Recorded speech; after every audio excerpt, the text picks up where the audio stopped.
Hi, this is Patrick with Gills Motorworks. Today we are going to be removing and replacing a lock cylinder on a 1996 Jeep Grand Cherokee. The symptoms that started for me is I was driving it. It is a 5-speed swap, by the way, which is really cool. And it would die out of nowhere. I was thinking maybe, something to do with the distributor or whatnot, but today it did it. And while I was driving, and what I did is I went, it was back like that. As you can see, there's a lot of play. So it was back like that, and I went like that, and the whole thing came back on. Everything started running again. So for me, as a mechanic and a tech, I'm going to probably say that it's in the ignition switch. I could test it, back probe the ignition switch and go from there, but with the symptoms it had with it doing that more than once, I did have some heavy keys. So yeah, I'm gonna say it's that. And I know there's not a lot of videos out there, it seems like, on how to replace this. There's one on an older model. It's pretty much the same. So far what I've done is you're gonna take your cover off. It's literally 3 bolts from underneath. When I put it back together, I'll show you guys how to do that. This one also has a security system. The guy just put his bypass switch right here. I don't think it's the bypass switch. I am gonna cover that up some more so that there's no ends just running around in there. Don't want that grounding out or anything. So this is the first plug-in, and as you can see, there's a plug-in right there. I kind of bent the tab up. There goes the tab. I bent it a little too much, but oh well. It's just your chime and dinger if you so wish to have it, and it illuminates this little mark right here. Other than that, what you're going to do is there's these tamper-proof torque bits. They're T20s. You're going to remove this one, and this one. That's what I'm going to do right now, and then we'll go from there. So as you can see, I am removing the T20 with the Torx bit. Again, it's got to be tamper-proof. Tamper-proof means that there's a little notch in the middle. Let's see if it'll focus on that for us. And that notch is, so it's tamper-proof, so nobody could just break into your car and start it. Also, I always use a magnet tray for parts. These were the screws that took the plastics off. I believe it's going to be like a T15. Doesn't need to be tamper-proof. So yeah, what you're going to do is you're just going to go in here, and we're going to pop that free. We'll go from there. So we're literally, now that I got those 3 screws are off, this whole thing is going to pop out and drop down. Just make sure no wires are in the way. And if you see here, you'll see these wires. The next thing you're going to want to do is you're just going to want to remove these tabs. There's the same tab on the other side. You could use a flathead screwdriver. I don't recommend trying to use your fingernails. You could break them. And then get that unplugged. Also, another thing, if you want, I would have the battery disconnected. That way you don't short anything out or have any issues. So now that I have the ignition switch out, this is where it's going to be a little different than the older ones. In the older ones, there used to be a pin you had to hit, put the key in, and then you guys, because you still have to remove the ignition lock cylinder. How to do this, I'm about to show you. So this black screw, the first thing you're going to do, that one right there on the side, is you're going to use your T20 tamper-proof torque bits, and you're going to take that screw out, and then I'll show you from there. Now what you're going to do is you're going to put your key back in, right, the way you had it before, and I turned it to there, and you'll see it kind of pop out. You go all the way forward. Hang on. We had it almost there. Oh, there it goes. Anyways, so you put it on the on position or run position, and boom, there you go. Your lock cylinder's out. What you'll do is you'll take the new one, you'll put it back in, twist it back into the off position, pull your key out, put your screw back in. Okay guys, I have the key back in. As I push the key in, you see that pop up. That tab right there cannot fit back in this housing if this is up. So what you need to do is make sure your key is in the off position and push that down. I'll show you the next step from there. Your ignition switch ready to put the cylinder back in. You're going to want it to line up with the way you took it out. On mine,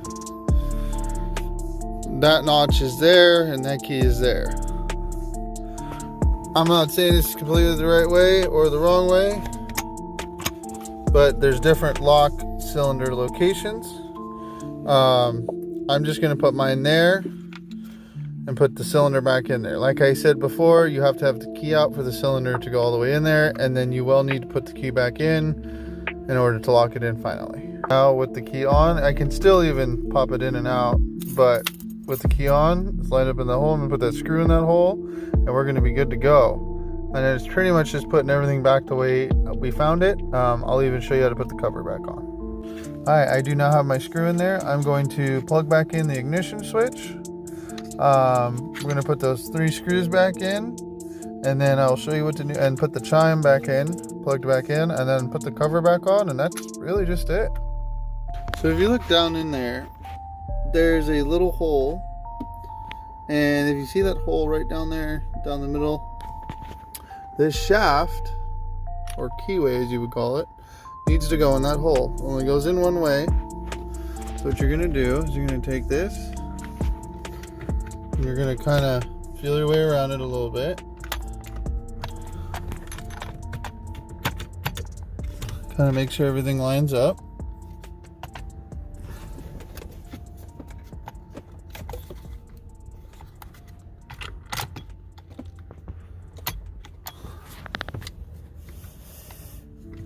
So we got the ignition switch back in, and the first thing I'm doing is putting my top cover back on.